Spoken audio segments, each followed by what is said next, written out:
So Ava, can you tell us what is encephalitis and what are its consequences? Well, encephalitis is inflammation of the brain caused by often common infections or by a person's own immune system mounting an attack on the brain. It's got a high mortality or death rate in comparison to many other neurological infectious conditions, so up to 30% may die depending on the cause, even with treatment. And for many people who survive, a brain injury is unfortunately an outcome. People may go on to experience a range of difficulties from cognitive, behavioural, social, through to physical and emotional. And what is your professional experience of working with those that suffer from and treat the condition?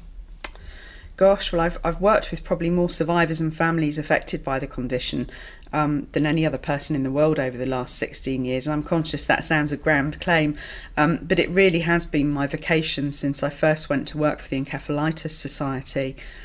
I soon learned that the traditional literature at that time centred very much around individual case studies and often around herpes simplex encephalitis. And I think I soon realised that the literature was not reflective of the survivors' experiences, which was much more broad than these often very extraordinary but still very interesting accounts. The outcomes for people are very much on a continuum, from people who make a relatively good recovery through to severe disabilities and cognitive deficits. I hope that the work of the Encephalitis Society not only opened people's eyes to the array of outcomes, but also contributed to validating their experiences of those who survive, their families and those left bereaved by what is often a devastating and life-changing experience. So why did you decide to write this book? Oh, that's an interesting question. Well, firstly, I was invited by our president, Professor Barbara Wilson OBE. However, I think I very much saw it as an opportunity to expand people's understanding of the condition, to add balance to some of the literature that was already in existence, and of course to give voice to those affected by the condition. I do cover this question in more detail in my first podcast about writing the book, which can be found on the Encephalitis Society website. What's the one thing you hope readers take away from your book? Oh, one thing. Gosh, that's difficult. Depends on who's reading it, I guess. If it was a survivor, then the answer would be hope. Some of the stories describe the impact on people's lives, but I've never ceased to be amazed by the strength of the human condition and their capacity to generate stories of hope and inspiration. I guess if the reader's a professional, then it would be to recognise the power of people's stories in supporting their recovery from the condition. Is there anything you'd like to highlight about this topic or your book in particular? Oh, thank you for asking that. I think first, that encephalitis devastates lives. Second, it's more common than some other neurological conditions that receive much higher clinical and public profiles. And thirdly, that neuropsychology can be a life-changing intervention in support of people's recovery and rehabilitation. Encephalitis has recently been portrayed in the hit TV show Hannibal. What are your thoughts on this? Well, whilst I think Hannibal is a particular taste that might not suit all, I think we felt it played an important role in raising awareness of the condition. I should also say that the Hannibal team and Gaumont TV, who produced the show, have been super supportive of us in recent weeks, and in particular in the lead up to World Encephalitis Day on the 22nd of February.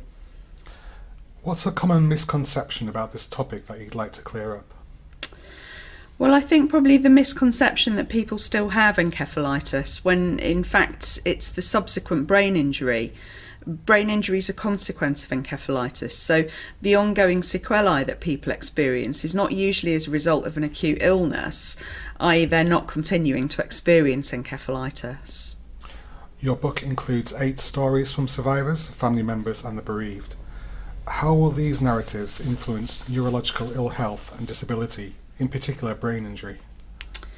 Oh, that's a difficult question to answer. I guess my hope is that they'll generate greater understanding of the condition and its consequences, along with how people make sense of and cope with the condition and its legacy. Have you read any Routledge books? If so, which is your favourite at the moment? Well, I really like this current brain injury survivor series, which has been edited by Professor Barbara Wilson.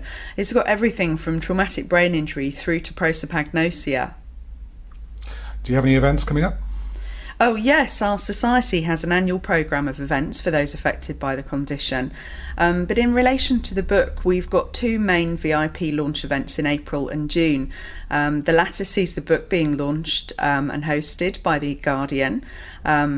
These will include things like readings, book signing, and of course some bubbles and nibbles. And some of the contributors of the book will be at them too, and I'll be so excited to see them again, and some of them for the first time. Your book's just been published. What's next? Well, we're hoping that we can take the book to the US and Australia if we can generate sufficient support. I'm just about to visit India to better understand the impact of Japanese encephalitis on the communities over there and see how our society can help in any way. And I think Routledge and I have also discussed the potential for another book, but that's a secret for now.